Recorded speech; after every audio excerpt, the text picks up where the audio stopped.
Now, we're just going to continue on from the last video where we're taking the roots of complex numbers, but this time, instead of taking the roots of unity, we're going to do something a little more complicated. We're going to take the square root of this particular number here.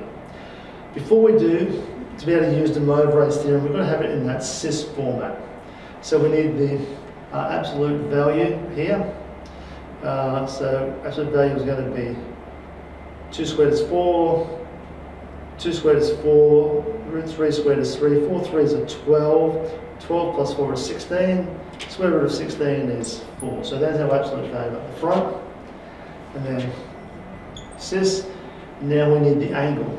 So it's 2 in the real direction and 2 root 3 in the imaginary direction.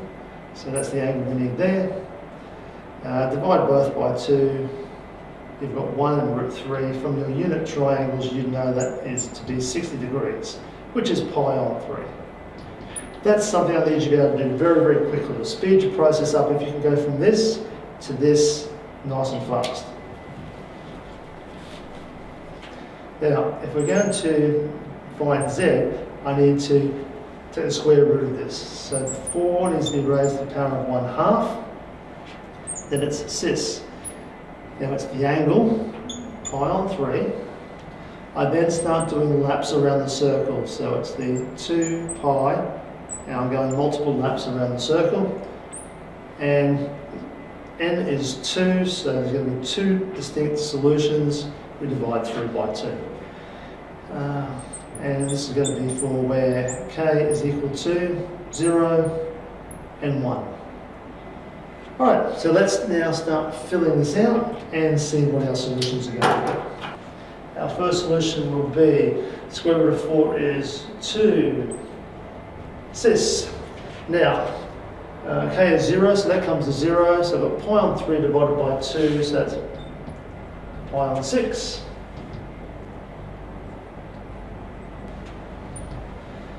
Now, cos pi on 6, pi on 6 is 30 degrees. Cos of 30 degrees is root 3 on 2, but times by the 2 cancels the 2's out, so I'm left with root 3 as the real component. Plus, pi on 6, again, sine of 30 degrees is 1/2. 2 on the top, cancel 2 on the bottom to be 1, so it's 1 lot of I. So there's my first solution, root 3 plus I. So an arcane diagram, root 3 in the positive direction, and then, in the real direction, and then 1 unit in the imaginary direction, so there's our first solution. Second solution. Now for this one, k is equal to 1, so 2 times 1 is 2, so 2 pi, so it's pi on 3 plus 2 pi.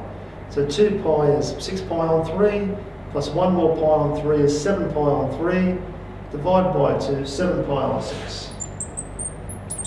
So negative root 3, negative 1. So there's my second answer, and as you can see, we're rotating around pi each time to get from one root to the other. So there's taking the complex roots using the Moivre's theorem. Now, you might, sometime in the coming week, you might get an email from me talking about Tinder Meet. Just delete it, it's spam.